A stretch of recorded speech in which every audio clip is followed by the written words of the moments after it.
kita di sini pengen ngobrol juga tentang makna kurban. Berkorban ya, kita kurban sapi, kurban kerbau dan kurban lain-lainnya. Tapi kita kurban perasaan. Siska curhat nih kayaknya nih, kurban perasaan. Kita bahas kurban perasaan aja kali ya gitu. Nah, tapi Kang Aru kan kita bisa melihatnya sekarang tuh alhamdulillah haji udah mulai nambah ya kuotanya ya dibandingkan sebelum-sebelumnya ya, kan Covid ya, sempat Covid, dan kita tuh pengen ngobrol tentang lebih deep talk makna kurban dalam Islam gitu, Idul Adha. Kan kalau bagi beberapa orang katanya kita tuh sadis gitu kan, menyembelih menyembelih hewan gitu kan, tidak berperi kehewanan gitu kan, tidak berkehewanan karena menyembelih hewan-hewan gitu. Kalau biar yang lain tahu nih gitu, sebenarnya makna dari Idul Adha sendiri itu seperti apa sih, apalagi bagi seorang Kang Haru Suwandari gitu. Ya, kita suka ketuker ya istilah kurban dengan korban. Ya. Kalau korban itu ya orang yang menderita. Korban rentenir misalnya.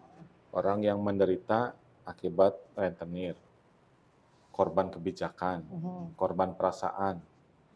Itu orang yang ya mengalami situasi yang nggak enak. Tapi kurban itu asal katanya qorib. Qorib itu dekat, sahabat karib, keluarga karib kerabat. Jadi kurban itu mendekatkan diri kepada Allah Subhanahu wa Ta'ala dengan cara menyembelih hewan kurban. Jadi bukan ketika kita menyembelih itu tidak beri kebinatangan, bukan. Tapi kan yang disembelih itu memang ya hewan yang biasa dimakan gitu. Jadi nggak boleh kamu kurban dengan nyamuk gitu, kurban dengan lalat nggak boleh. Kurban dengan ayam juga tidak. Jadi kurbannya hanya hewan kaki 4 yang biasa digunakan untuk kurban, artinya kita makan sehari-hari halal buat dimakan. Kurban sama kucing nggak boleh walaupun kakinya 4. Nggak boleh, nah kucing nggak boleh. Walaupun Askar takut sama kucing nggak boleh. Jangan dikurbankan. Jangan dikurbankan. Jadi itu asal katanya, dan dagingnya, darahnya, bulunya itu tidak sampai kepada Allah Subhanahu wa Ta'ala. Yang sampai hanya keikhlasan dari para muqarrib. Gitu. Jadi itu sebetulnya ya supaya kita ini tidak terlalu terikat ya dengan dunia. Sampai nggak mau kurban, sampai nggak mau infak, nggak mau sodako. Makanya kan zakat, infak, sodako itu untuk membersihkan harta kita, supaya yang kita terima mungkin ya ada yang mungkin hak orang gitu ya, atau sengaja tidak sengaja kita intinya tidak sengaja kita miliki gitu. Dan orang-orang kan taunya kisahnya cuman serem banget Bapak mau nyembelih anaknya gitu kan gitu.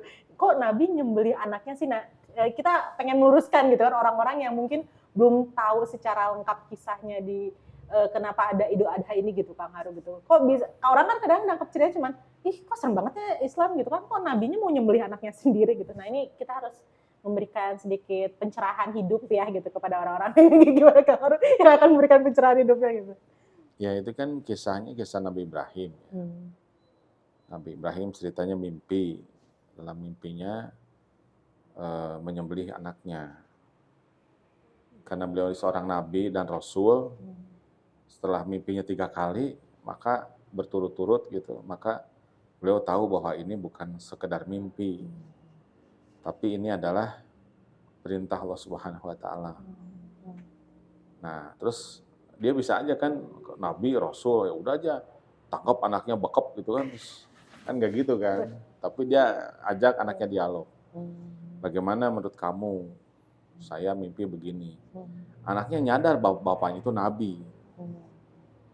Akhirnya dia bilang, kalau ini perintah Allah Subhanahu wa Ta'ala, ya udah laksanakan aja.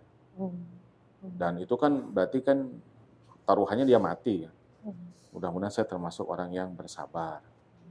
Artinya Nabi Ismail juga sebagai manusia ya nggak ada yang mau lah.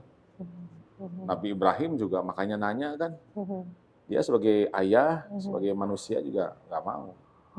Jadi itu bukan sebuah kebahagiaan, bukan. Sebuah tugas yang sangat berat. Sebelumnya juga kan pernah Nabi Ibrahim meninggalkan Siti Hajar dengan Nabi Ismail waktu masih bayi di Mekah. Jadi itu ceritanya tidak berdiri sendiri. Pernah sebelumnya. Mungkin kalau dianggap kejam ya gitu. Ya, aku sebagai cewek gitu ya, suami Ya. tiba ninggalin suatu tempat. Iya. Iya. Betul. Iya kan? Iya, betul. Dan ditanya kan sama Siti Hajar, kamu kemana Ibrahim? Nggak jawab Nabi Ibrahim. Oh, Nabi Ibrahim tuh nggak Nggak jawab. jawab. Ditanya lagi, kamu kemana Ibrahim? Nggak jawab. Diganti pertanyaan sama Siti Hajar, apakah ini perintah Allah? Iya.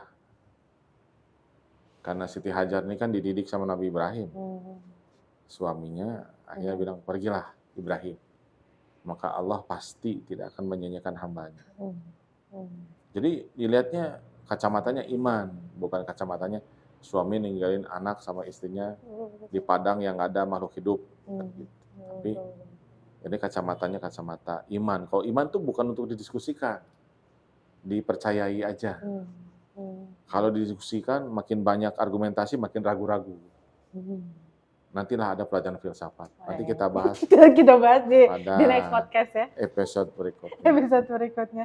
Tapi kalau dari kisahnya Nabi Ibrahim sama Nabi Ismail sendiri tuh, kan ini ada hubungan ayah sama anak ya, Kang Haru ya gitu. Yang terkadang kan kalau kita lihat tuh ada kalau di Asia sama di Eropa tuh perkara parenting itu berbeda. Minum. Nah, saya lagi tidak tahu, jadi saya minum. Aman-aman. Jadi kalau di Eropa itu bahkan kan kadang-kadang nyebut ayah sendiri tuh nama ya, Kang Haru ya gitu. Kalau misalnya di Asia itu kan kayak sedikit ada hierarki gitu kan, kayak ibarat ayah sama anak tuh gak mungkin manggil nama gitu. Nah tapi kalau dalam Islam sendiri, lihat dari kisahnya tadi Nabi Ibrahim sama Nabi Ismail tuh hubungan antara seorang ayah dan anak itu yang dihikmahkan tuh apa sih dalam kurban itu tuh? Ya, sebetulnya kan dalilnya mah jelas, kata Rasulullah, hormati yang tua, sayangi yang muda. Jadi dalilnya harus lengkap. Hormati yang tua, sayangi yang muda. Kalau jadi orang tua, sayang sama yang muda. Kalau jadi anak muda, hormat sama orang tua. Makanya nggak manggil nama. Nama bapaknya Dedi, Dad gitu. Undang namanya Iya jadi, kan? jadi Dad. Iya kan, Dad. Dad. Sama kan namanya Dad, ayah. Ya. Jadi kalau di Asia, di Indonesia, di Jawa itu kan ada panggilan. Bapak, Abah, Abi, ya kan, bahkan ke kakak juga ada panggilan, AA, Akang, Mas gitu. Ya kan, Abang. Itu lumrah. Jadi kalau di Indonesia manggil nama kepada kakak itu dianggap nggak sopan. Kalau apalagi sama bapak, nggak sopan banget, bisa kualat. Nah, jadi sebetulnya dalam konteks ibadah kurban itu ya penyerahan diri total kepada Allah Subhanahu wa taala. Jangan sampai keluarga gitu, anak istri itu jadi hambatan. Nah, ceritanya kan sudah Nabi Ibrahim sama Nabi Ismail udah oke, terus mereka pergi kan, mau ke sebuah tempat. Ya kan, lalu kan setan mengganggu Siti Hajar. Itu mau pada kemana tuh berdua? Kamu cegah dong, jangan sampai mereka pergi. Makanya dilemparkan iblisnya sama Siti Hajar. Siti Hajar udah nggak bisa nih. Wow, another level. Iya. Wow. Udah gitu, coba sama Ismail, kecilannya anak kecil nih, gampangan kali gitu kan. Kamu serius nih mau dibunuh sama bapak kamu kan? Apa dia tuh tega gitu kan? Lempar lagi. Sama Ismailnya. Sama Ismailnya. Waduh, ini gimana gitu anaknya kan? Cobalah Ibrahim kali dia bisa. Ya kan, ternyata dilempar lagi sama Nabi Ibrahim. Makanya jadi syariat jumroh. Gitu. Kisah jumroh tuh berawalnya dari kisah Idul Adha juga ternyata. Iya, kan digoda kan. Makanya melempar itu bukti kebencian, bukti penolakan, tidak mau mengikuti, Ya, ya, ya. pembangkangan. Hmm. Tapi suka ada bercandaan, tapi jangan Jangan dianggap serius. dianggap serius. Eh, Katanya dia nggak berani haji itu. kenapa? Takut ketika jumroh, Uh-huh. lempar batunya mental. Teng. Kena ke dia. Waduh. Ini rumor-rumor macam apa lagi saudara-saudara? Iya, gitu. Aduh. Nah, menarik. Berarti ini ya, Kang Haru, maksudnya dalam Islam sendiri itu setiap perintah itu kan nggak selalu diktatornya Allah terhadap kita gitu ya. Pasti itu tuh ternyata balik lagi buat diri kita sendiri gitu, termasuk dalam Idul Adha gitu kan. Dan kita ngelihat mungkin saudara kita yang nggak pernah makan daging tuh akhirnya setahun sekali tuh jadi bisa makan daging gitu kan gitu. Tapi Iya, kan? banyak orang masih mikirnya tidak, itu orang Islam sadis banget. Tidak berperi kehewanan gitu Iya, kan gitu. Jadi intinya dan kata Nabi Ismail nanti kalau sudah membaringkan saya, tolong ditutup mata saya. Saya takut Abi nggak kuat kalau lihat mata saya. Gitu. Terus tolong diasah pisaunya tajam supaya ya nggak menyakiti, cepet. Ya kan? Nah cuma makanya kalau baca teh harus sampai beres. Jangan cuma baca judul terus di-share gitu. Betul. Ya kan? Disembelih, anaknya disembelih. Ya. Betul. Dan sudah disembelih tapi kan nggak bisa. Lalu oleh Allah diganti. Sudah cukup kamu membuktikan keimanan kamu. Sekarang nih yang disembelih ini seekor kambing. Gitu. Jadi ya Allah itu kan Maha Rahman, Maha Rahim. Mustahil Allah itu zalim. Mustahil Allah itu tidak adil. Allah Maha Adil, ya kan? Jadi ya barang siapa yang mengenal Allah maka akan mengenal diri. Kalau dia tidak mengenal Allah, ya dia tidak akan kenal dirinya. Contoh Tuhan tuh kejam, Allah tuh kejam. Ya dia pasti nggak tahu dia itu siapa. Tapi kalau tahu Asmaul Husna, tahu Allah itu ilah, dan tidak ada ilah kecuali Allah, ya kan? Akhirnya dia kan akan kenal bahwa Allah Tuhannya dan dia adalah hambanya. Nah, Allah tuh Maha Pengasih dan Maha Penyayang. Tapi yang tadi bikin terenyuh tuh saat Ismail tuh bilang, ya tutup mataku biar ayah tuh jadi nggak, ya tetap melaksanakan perintah Allah gitu. Misalnya kan itu tuh keikhlasan yang luar biasa ya Kang Haru ya. Maksudnya Itu anak soleh. Ya gitu kayak, kalau anak cerdas, jep gitu rasanya tuh gitu. Kalau anak cerdas, kenapa bukan Abi aja, kan Abi udah tuaan. Biasanya nyebelin. Agak serem. Iya kan? Itu horor ya saudara-saudara. Jadi nggak ya. cukup gitu, pinter tuh nggak cukup. Ya. Wah, efektivitas, efisiensi. Abi kan udah tuaan, saya masih muda, masih panjang. Gimana kalau saya nyembelih kan kayak gitu. Gitu. Jadi kacamatanya kacamata iman. Iqra bismi rabbikal ladzi khalaq. Baca dengan nama Tuhanmu yang menciptakan. Jadi nggak bisa pakai kacamata yang lain, nggak nyambung. Gitu. Kamu minus. Pakai kacamata plus, sok lihat ke depan, burem kan? Ya karena salah kacamatanya gitu, frame-nya salah. Gitu. Dan Kang Haru kan bentar lagi, mungkin pas video ini lagi di live kan Kang Haru lagi haji gitu ya. Dan Kang Haru pernah bilang bahwa sebenarnya pergi haji itu ya siap-siap untuk tidak kembali gitu kan gitu. Itu tuh apakah itu juga salah satu apa ya? Kalau aku kan mikirnya rukun haji itu apa? Haji itu ya udah rukun yang harus kita kerjakan, tapi nggak kepikiran sampai akhirnya kita belum tentu balik loh gitu ke Indonesia gitu kan. Berarti kan sebenarnya taruhannya nyawa juga gitu untuk pergi berhaji gitu. Tapi gimana sih biar kita tetap bersemangat gitu ya sambil menunggu 40 tahun. 40 tahun pergi haji. Tapi gimana sih Kang Haru akhirnya pas Allah panggil untuk pergi haji, keyakinan untuk ya udah bismillah gitu untuk pergi berhaji. Padahal tadi gitu pas Kang Haru bilang ke Ipah juga tahun kemarin, ya sebenarnya saya juga belum tentu balik Pak gitu. Itu gimana sih Kang Haru gitu? Ya kan haji itu rukun Islam. Kalau kamu Islam, kamu Muslim, ya kamu kerjakan semuanya. Kamu harus syahadat.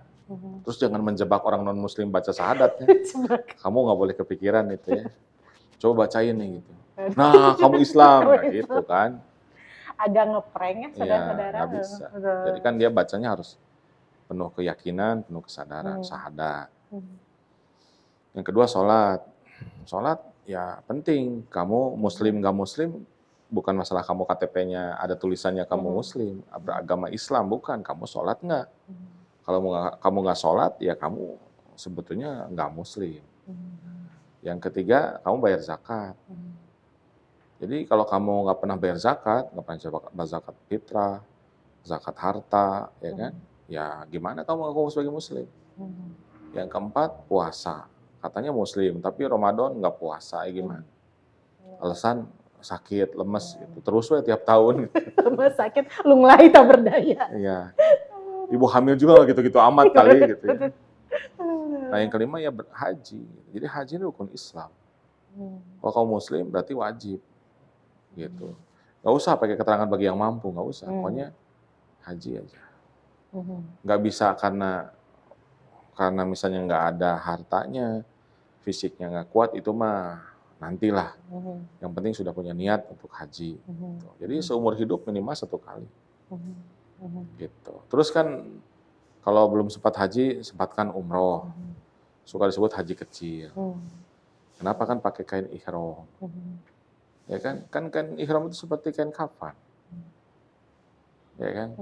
Kalau perempuan kan baju biasa. Kalau laki-laki kan dia pakai baju ihram kan nggak pakai daleman. Seperti orang meninggal gitu. Orang meninggal kan nggak pakai apa-apa. Kalau Muslim. Kalau non Muslim kan pakai jas kan ya. Jadi dan niatnya kan begitu. Kalau mau umroh labbaik Allahumma umratan. Kalau mau haji labbaik Allah hajjan ya. Jadi ya niatnya berhaji. Jadi berniat tuh. Ketika pakai ihram nggak berniat ya Kak, dia nggak bisa. Jadi dia harus berniat sudah dan dirafalkan. Gitu. Jadi ya kita dan ibadah haji itu kan seperti kita kalau kita membuat refleksi ya, refleksi. Ketika tawaf itu kan muterin Ka'bah. Lahir, nggak ada, lahir, hidup, anak, remaja, dewasa, tua, mati. Jadi ketika tawaf kamu ingat bahwa kamu itu pasti mati. Nggak ada di antara kita yang terbukti nggak pernah mati, nggak ada. Semua pasti mati. Kullu nafsin dha'iqatul maut. Setiap yang bernafs mati. Kemudian sa'i. Sa'i itu tadi balik lagi Siti Hajar nyari air minum buat Nabi Ismail dari Sofa ke Marwah bolak-balik. Gitu. Jadi yang penting itu dalam hidup tuh ya ikhtiar aja. Kan nggak ada di Sofa, nggak ada di Marwah airnya kan. Adanya di tempat Ismail. Ada kan gitu. Betul. Artinya kamu tuh tugasnya berusaha aja sama berdoa. Hasilnya terserah Allah. Itu kan pelajaran kan. Iya. Betul. Yang terkadang kita pede ya. Ya, gini caranya. kita kan terlalu rasional ya. Dilatih terlalu rasional, bersandar kepada akal. Ini kata Imam Ali, barang siapa yang bersandar kepada akalnya dia tersesat. Bersandar kepada hartanya dia akan miskin. Bersandar kepada harga dirinya dia akan hina. Dia kalau bertawakal, berserah diri, mewakilkan. Bertawakal itu kan mewakilkan. Gitu. Ini ada teman-teman dari PR. Ya nanti ada IPAH yang menemui. Berarti kan IPAH mewakili saya. Saya serahkan kepada IPAH, ngomong apa aja terserah IPAH. Beban selanjutnya. Iya kan, misalnya begitu. Itu berarti mewakilkan kepada IPAH. Jadi bertawakal itu begitu. Kemudian ketika haji, nanti kan haji yang pertama yang dilakukan setelah berniat itu kan wukuf di Arafah. Itu berapa juta orang ya di situ ya, Insya Allah. Haji adalah wukuf, dia harus. Ya kan, tanggal 8 berangkat, tanggal 9 wukuf semua. Di Arafah dari zuhur sampai maghrib. Ya kan, harus ada di situ. Orang sakit juga dibawa ke situ, digotong. Karena dia nggak haji berarti kalau nggak datang pas waktunya. Artinya apel siaga ya. Sama Allah dipanggil semua datang dalam keadaan apapun. Kayak umul hisab ya Kang Ado ya. Kamu suka tidak suka, kamu akan dikumpulkan.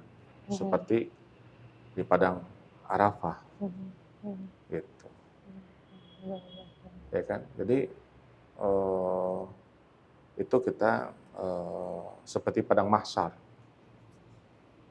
Pakai kain ihram, dikumpulkan di padang Arafah seperti di padang mahsyar. Dengan keadaan apapun. Iya, Sakit tuh. iya. Ya kan? Ya. Habis itu ke Musdalifah buat mabit. Nggak ada atapnya. Ya hujan ya kehujanan, panas kepanasan. Ya kan? Kalau dingin kedinginan. Ya kan? Setelah itu kamu ke Mina untuk jumroh Aqobah, jumroh pertama. Tadi. Fisik banget ya ibadah haji ya, Masya Allah. Habis itu tergantung kamu nafar awal, berarti kamu jumroh lagi 2 kali. Kalau kamu ambil nafar sani 3 kali, baru balik ke Mekah. Lalu kamu tawaf ifadah, tawaf lagi, sa'i, tahalul lagi. Tadi ketika jumroh Aqobah yang pertama tahalul, udah bisa lepas ihramnya. Tapi belum selesai hajinya. Udah balik lagi ke Mekah, kamu tawaf, sa'i, kamu tahalul, maka selesai hajinya. Nanti kamu dipanggil Ibu Hajah Ipah. Itu dari siapa sih sebenarnya perhajah-hajahan dan haji ini, saudara-saudara? Ya di sana dipanggil haji. Oh gitu. Oh. Ya, Haji. Soalnya kalau aku pernah dengar kisahnya tuh, kalau di sejarah tuh katanya buat yang ngebedain mana yang udah haji sama belum sama Belanda tuh dulu dipanggilnya itu gitu. adanya di Melayu gitu. aja orang dipanggil. Oh, Dulu zaman penjajah untuk membedakan. Membedakan itu ya. Dan ingat ceritanya mama tuh, beliau tuh pas kesana tuh beliau sempat kayak pas cerita pulang tuh agak bete pas wukuf di Arafah katanya. Kan harusnya tuh pas berdoanya ya maksudnya. Tapi ada orang teh katanya yang selfie lah atau apa kayak itu tuh teh harusnya tuh gimana. Tapi di situ aku jadi mikir, kan katanya kita tuh dipanggil oleh Allah, tapi saat ada orang yang tidak memanfaatkan tuh di sana kan sayang banget ya, Kang Haru gitu kan gitu. Tapi fenomena kayak gitu ternyata banyak Ya kan, gitu ya. nanti kamu ketemu dengan manusia sedunia. Pemahamannya kan mungkin beda-beda, latar belakang beda-beda. Ada yang kenapa kiswahnya penutup covernya Ka'bah itu diangkat, karena suka ada yang bawa gunting. Si kiswahnya digunting. Apa ini mau jadi jimat apa Iya, gimana? jadi jimat. Makanya haram haram. Diangkat kiswahnya supaya nggak kejangkau. Terus dikasih border kan, supaya nggak nempel. Karena jadi kayak benteng, kayak ada kayak apa namanya, benteng ratapan kan di Israel. Orang nempelin ini dan sepertinya memohon kepada Ka'bah gitu ya. Iya, musyrik. Oh. Ya, Jadi ya harus sabar di sana. Tapi Kang Haru mengalami nggak ada yang pas tahun haji kemarin itu ada yang mungkin kan kalau mamaku tuh ada ibu-ibu tuh kesasar Kang Haru, itu ada berapa jam padahal si hotelnya tuh depan dia gitu. Tuh ada nggak Kang Haru kisah-kisah kayak gitu yang sampai si mama tuh bilangnya kayak, itu tuh sebenarnya depan loh, tapi ibu tuh sampai kesasar. Aku nggak ngerti kayak. Tahun lalu kan saya petugas. Iya, saya pelatihan kan. Di pelatihan tuh ada menangani jamaah yang hilang ingatan. Kita pada ketawa semua. Oh, hilang ingatannya. Gitu. Kayaknya kebayang. Gitu. Tapi beneran, bareng sama saya ada yang gitu. Padahal pas dari Indonesia nggak hilang. Jadi dia nggak sadar dia tuh haji. Ayo kita tenas. Ayo kita belanja. Ayo. Jadi selama dia haji, umroh, nggak sadar. Pas terakhir mau lagi tawaf wada baru, saya lagi di mana ini? Di Mekah, lagi apa? Lagi haji. Oh gitu. Ada yang gitu. Ada lagi pelatihan. Orang kehilangan bekal, gitu. Nggak kebayang, tapi benar. Gitu. Jadi kan orang mikir kalau haji itu orang baik semua. Iya, kan dipanggil oleh Allah gitu, maksudnya kayak finally gitu. Tapi ada juga orang jahat. Jangan dikira polos banget, semua orang baik. Kita hidup di dunia belum di surga. Ya tetap harus waspada. Karena kisah-kisah itu kayak kaget aja, kayak kok bisa orang, maksudnya kayak ada hijab antara mata dia gitu, kayak nggak kelihatan. Kamu kan udah pernah naik pesawat kan? Kan ada orang yang seumur hidup belum pernah naik pesawat kecuali dia haji. Bingung kan? Wah, Mau ke toiletnya gimana gitu. Gak ada gayung. Itu nyata itu. Gimana sholat di pesawat? Kan kiblatnya rubah-rubah arahnya gitu. wow. Wow. Dan kita harus memaklumi itu ya Kang Ara. Iya. Masya Allah. Ketika haji kan sama kan, di hotel kan, di Saudi kan beda-beda kondisinya kan. Ada yang toilet duduk, toilet jongkok kan. Itu bisa jadi persoalan gitu. Wow. Itu bener dipermasalahkan sama jamaah tuh biasanya. Wah. Makanan kan biasa sama sambal, sama asin gitu. Nggak ada di sana. Yang disediain catering kan. Kadang temanya mirip terus gitu. Ibu aku malah lebih milih beli bakso yang di luar. Tapi harus makan. Oh iya, betul. Kalau nggak makan sakit. Betul, fix banget. Tapi kalau misalnya dari ustadz-ustadz yang ngebimbing haji tuh, dari cerita itu tuh sebenarnya ada hikmah apa sih Kang Haru yang tadi ya, ada yang sampai hilang ingatan gitu, ada yang sampai tadi dia tuh gak ngeh dia teh haji gitu kan gitu. Kalau dari hikmah kita tuh ada apa sih Kang Haru gitu? Kan Mekah sama Madinah tuh tanah haram. Tanah haram bukan haram, bukan. Haram tuh mulia. Jadi sifatnya itu, kalau kamu beramal baik maka dilipat gandakan lebih dibandingkan di luar tanah haram. Tapi kalau kamu berbuat dosa, dosanya ditambah gitu. Lebih dari di luar tanah haram. Makanya ada sahabat yang nggak mau tinggal di tanah haram. Di perbatasan aja. Ada. Di saat orang tuh pengen banget biar nggak kena dajjal masuk Madinah Mekah. Dia mah nggak, di luar. Takut katanya saya. Takutnya ketika berbuat dosa, dosanya dilipat gandakan. Makanya saya di luar aja. Kalau mau ya ibadah aja masuk. Kalau iman saya sedang kuat, saya masuk. Ada sahabat, tapi nggak banyak. Yang banyak mah yang tinggal bersama Rasul di tanah haram. Tapi kalau ngeliat fenomena sekarang tuh banyak wisatawan yang tidak non muslim kan sebenarnya nggak boleh masuk Madinah Mekah. Tapi sekarang tuh diperbolehkan sama kerajaan tuh. Itu kalau Kang Haru ngeliat fenomena kayak gini tuh seperti apa gitu? Ya itu kan kebijakan kerajaan Saudi ya. Sementara ini kan ya penjaga masjid itu kan kerajaan Saudi. Gitu. Ya dia buat aturan begitu kan kita nggak bisa apa-apa. Orang kita kan bukan orang Saudi. Cuma ya kan dikisahkan nanti kalau ada Dajjal itu dia akan menjejakkan kakinya ke bumi. Lalu orang-orang dari kota Mekah itu kan akan pada keluar, orang munafik. Dengan sendirinya. Artinya ada orang munafik dong di dalam. Artinya ada orang kafir dong di dalam. Makanya kalau dulu nggak boleh masuk, sekarang jadi boleh masuk. Sebenarnya dari dulu juga banyak, cuma kan nggak ketahuan aja. Gitu. Bisa ngaku muslim dan lain-lain. Ya tapi manusia bisa ditipu lah. Tapi kan Allah Subhanahu Wa Taala akan bisa ditipu, malaikat nggak akan bisa ditipu. Betul. Dan ada juga kan ya salah satu tokoh cendekiawan di Indonesia bilang, ngapain kita tuh haji umroh ke Saudi? Nah itu malah menguntungkan negara sana, kenapa gak bikin cabang Ka'bah aja di Indonesia? Gimana Kang Haru melihat seorang cendekia, orang cerdas, dan dia bilang bahwa itu mah ngapain sih kita harus ke sana, itu mah menguntungkan Saudinya gitu. Mendingan kita bikin aja cabang Ka'bah di Indonesia. Aku kadang-kadang suka bingung ini. Cuma tanya, kamu muslim? Yang kedua, kamu sehat? Udah cukup. Udah cukup itu ya Kang Haru ya. Tapi fenomena itu terjadi loh Kang Haru di Indonesia. Ya karena tadi kan kata Imam Ali, barang siapa bersandar pada logikanya dia tersesat. Iya, betul. Jadi kita harus balance. Ya bertawakal mah kepada Allah.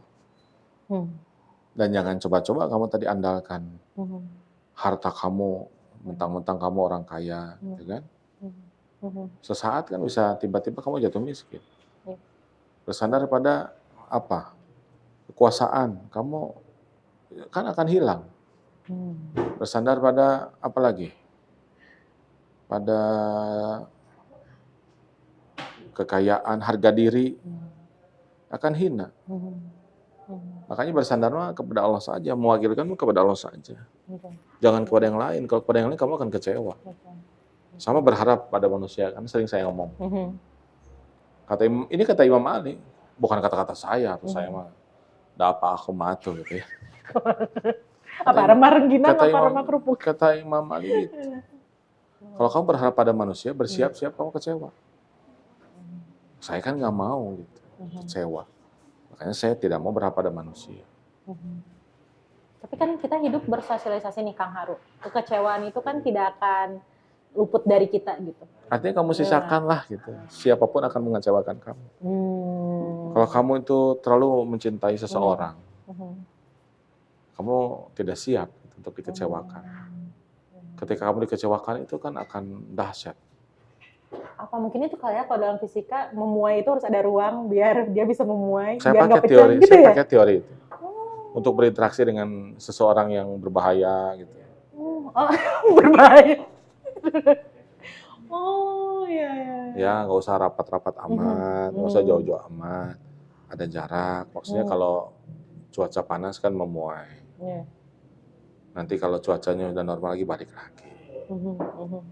Kalau nggak dikasih ruang, kayak tegel gitu kaca, pas memuai ya retak. Dan pecahnya bisa cas. Iya. Iya sih, betul. Makanya harus disisakan celah, ruang. Siapapun melakukan kesalahan. Kalau misalnya posisinya nih Kang Haru, misalnya ada orang yang pernah menjebak kita sampai kita rugi, terus dia kembali lagi untuk bersama kita, secara bijaknya kita menerima lagi dia ya. Tapi kan yang namanya manusia tuh ingat yang kamu pernah melakukan ini padaku gitu kan, kamu sekarang kembali. Kang Haru pernah nggak sih ngelakuin apa? Ada momen kayak gitu, orangnya tuh udah kayak dulu kamu yang nusuk aku dari belakang, sekarang kamu yang dulu kamu yang nusuk aku di belakang, sekarang kamu nusuk aku dari depan. lebih parah. Lebih psikopat saudara-saudara ternyata, ya ampun. Ini orang harus tobat kalau kayak gitu. Dia kamu nusuk dari depan. Nah itu pernah nggak sih Kak, ada momen kayak gitu yang ibarat orangnya tuh dulu nyakitin kita, tapi ternyata dia tuh orang yang sekarang harus kita ibarat kita rangkul. Kamu sebut aja namanya. Nggak ada kok. Aku berarti kamu mah dialog imajiner ya? Aku lebih kayak imajinasi. Ya. Kalau aku lebih seringnya mungkin dari sinetron ya? Lebih ke arah cerita teman sih. Ya. Kayak dia di himpunan. Dulu itu yang mau nusuk dia dari belakang. Terus kata dia, dan dia sekarang jadi bendahara gue, Pak. Terus gue harus milih kayak enak banget. Terus kan kita agak bingung ya. Emang ada kejadian apa Bapak dengan bendahara saat itu gitu kan? Karena bener-bener dia kayak kebulan gitu, Kang Haru gitu. Kayak, kok bisa orang yang menyakiti aku sekarang aku harus lindungi dia? Bagi dia tuh nggak make sense gitu kan. Itu pernah nggak kalau Kang Haru sendiri momen kayak gitu? Kan ada ceritanya itu. Ketika Imam Ali sedang perang, terus diludahi. Udah mau dipancung tuh, nggak jadi. Ali, kenapa kok nggak jadi? Katanya. Ya kan kamu ngeludahin saya, katanya. Terus saya marah, kurang ajar gitu kan. Karena saya marah, saya nggak jadi membunuh kamu. Karena saya nggak boleh membunuh kamu dalam keadaan marah. Pergi aja. Masya Allah. Kok gue udah tebas aja kayak bisa ya, orang lagi marah. Nah ada lagi, kayak gitu. Ada lagi. Iya. Oh ini Khalid. Khalid. Jadi ketika mau dibunuh, syahadat, asyhadu an la ilaha illallah. Nggak jadi kan? Udah itu nyerang lagi. Udah dikalahin lagi. Udah mau tebas, syahadat lagi. Asyhadu an la ilaha illallah. Udah tinggalin, nyerang lagi kan. Dikalahin lagi. Terus syahadat lagi, asyhadu an la ilaha illallah. Langsung diterusin, cing. Gitu. Mungkin kayak Ipah. Oh gitu. Kalau aku tebas aja gitu. Nggak mungkin dapat piring cantik ya, kayak tebas aja gitu kan. Dilaporin ya. Panggil sama Rasul. Katanya kamu nebas orang udah syahadat. Ya. Udah 3 kali dia katanya. Jadi yang ketiga, ya udah saya terusin aja. Terus kata Rasulullah, emang kamu tahu yang ketiga itu bohong? Benar. Jadi ya, kalau dari cerita itu mah, pokoknya saya bilang tadi, udahlah, sisakan orang itu berkhianat kepadamu. Sisakan orang tuh melakukan kesalahan kepadamu. Ruang. Wah dia tuh mungkin salah, mungkin berkhianat. Kayaknya itu lebih menenangkan hati ya. Iya, Kang Haru makanya ya. kan kamu jadinya tenang. Betul. Karena kalau kamu misalnya tidak akan bisa menerima, gitu, wah kamu bisa stres. Betul. Kamu insecure selama. Wah, aku tuh kasihan liat ketua himpunan aku tuh sampai ada di titik kayak, kalau bisa rapat dia nggak ada, gue ada, atau lu pilih dia ada atau gue ada. Nah ini gimana caranya ketua himpunan nggak ada tuh rapat gitu kan. Tapi ya mungkin saking ini kali ya Kang Haru kayak keinget banget kayak kisahnya tuh gitu kan. Tapi ya Harusnya dia berat diselesaikan. banget itu. Harusnya Dia berat banget. diselesaikan. Dan selesainya itu lebih kita kaget lagi sih setelah bendahara itu tiba-tiba bilang minta maaf gitu. Pas wisuda itu dia langsung nangis, ketua himpunan aku kayak, itu yang gue tunggu dari lo, jadi kenapa lo gak minta maaf? Ya ampun, kita udah jadi kayak penonton drama Korea, mereka berdua gitu. Cuman ternyata ya tadi ternyata harus ada ruang kalau buat orang tuh berkhianat pada kita ya. Kalau tadi dari musuh menjadi teman itu gimana Kang Haru? Biar kita percaya, oh dia nih udah tobat nih, udah bisa jadi teman, padahal kemarinnya musuh gitu. Itu ada kisah nggak Kang Haru yang bisa? Ada. Allah itu tersenyum katanya, melihat dua orang yang saling bunuh-membunuh antara muslim dengan kafir, dan Allah tersenyum karena dua-duanya masuk surga. Oh, kata para sahabat, ya kalau orang muslim terbunuh masuk surga, kalau orang kafir terbunuh gimana? Ternyata waktu duel itu yang terbunuh tuh yang muslim, masuk surga. Setelah selesai membunuh, perangnya selesai, ternyata dia masuk Islam dan perang lagi dan mati juga. Dalam keadaan Islam. Ya, dan akhirnya dua-duanya masuk surga.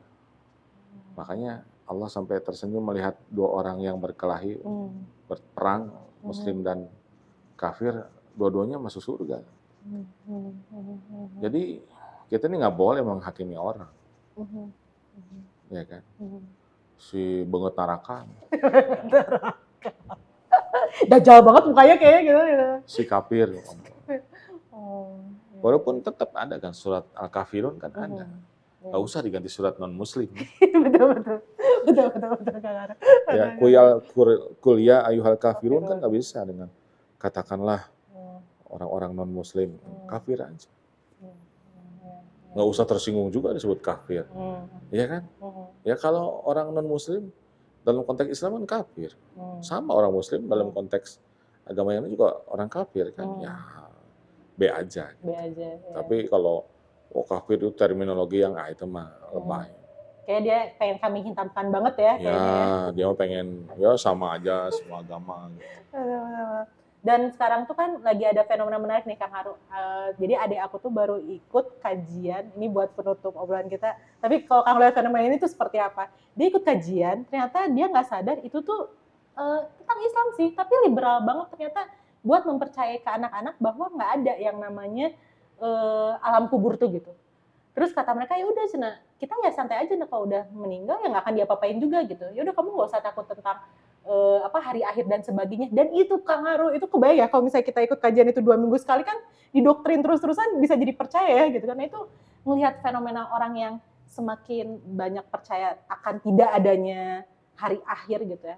Menurut Kang Haru itu gimana sih gitu? Apalagi sekarang tuh segmennya udah ke anak muda gitu. Dan kalau adek lu sampai kayak temen aku harus segera ditarik deh. Dia udah mulai ada temennya yang nyali cigana nu kita gitu.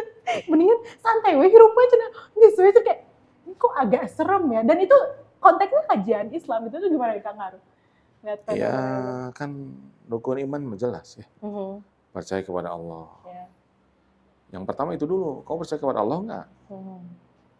Kalau kamu udah percaya kepada Allah, berikut kamu percaya sama malaikat. Percaya. Berikutnya kamu percaya nggak pada Rasul? Percaya. Kamu percaya nggak sama Al-Quran? Sama Alkitab? Percaya.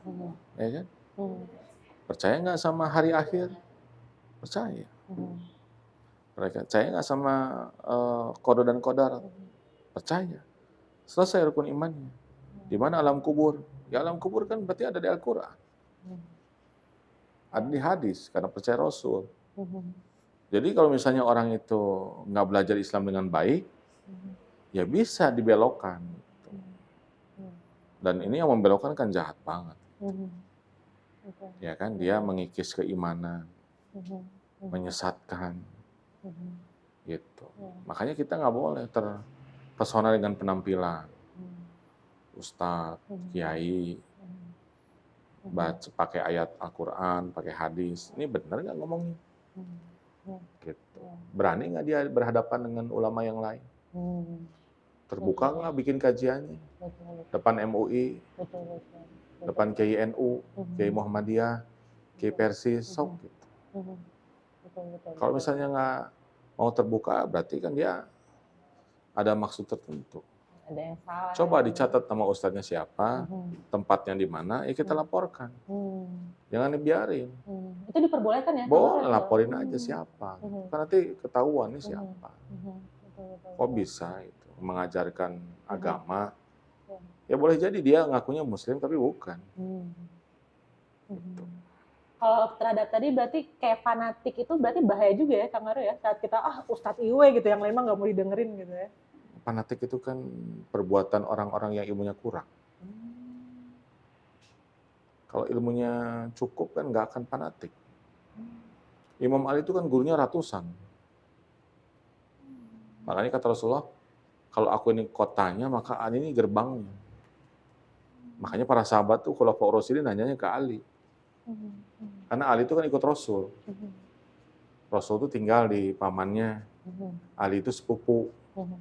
Jadi Rasul itu seperti kakak terbesar di keluarganya Ali. Kayak adik sama abang gitu. Malah sepupuan. Dari kecil. Setelah Abu Bakar, Khadijah, Ali yang paling kecil mah yang masuk Islam. Makanya senior. Gitu. Jadi Ali itu muridnya banyak, gurunya banyak. Dan kata Imam Ali, orang yang mengajarkan satu huruf pada saya siap untuk dalam tanda kutip diperbudak seumur hidup. Artinya hormatnya kepada guru kan seperti itu. Makanya di kalangan Nahdien kan kalau cium tangan sama guru kan ciumnya 3 kali bolak-balik. Serius? Ya kamu perhatiin aja. Bukan. Bukan. Dan bukan cuma nyium doang, memang taat sama gurunya. Gitu. Ipa kesini ya, jam 5 pagi ya. Mangga Ustazah. Nurut. Aduh, apaan ya Ustazah, ini saya lagi nyuci. Itu bukan santri banget. Bukan santri banget. Bukan santri. Ya, lagi nyetrika. Sebenarnya Ustazah, kalau jam 6 gimana Ustazah? Ya itu, termasuk nawar gitu. Nawar. Itu nyetrikanya. Ya kan katanya bahaya kalau kita udah fanatik gitu kan, kayak nggak bisa melihat kebenaran gitu kan. Berarti kayak orang bucin lah gitu kan kalau fanatik gitu. Tapi sekarang kan zamannya gitu. Kan ada urutannya. Allah, Rasul, dan pemimpin di antaramu. Boleh kamu taat kepada manusia, sepanjang tidak bertentangan dengan Allah dan Rasulnya. Boleh berbakti kepada ibu, seorang anak perempuan berbakti kepada ibunya. Tapi ketika ibunya menyuruh jadi pelacur kan nggak bisa. Kenapa? Karena bertentangan dengan Allah dan Rasulnya. Kalau di Islam mah udah ada patokannya, jadi nggak mungkin orang itu jadi fanatik, jadi taklid, nggak mungkin. Kalau benar belajarnya. Berarti buat yang fanatik di luar sana segera mencari banyak ilmu ya. Kok bisa gitu ya mungkin masih kurang ya. Masih harus banyak belajar.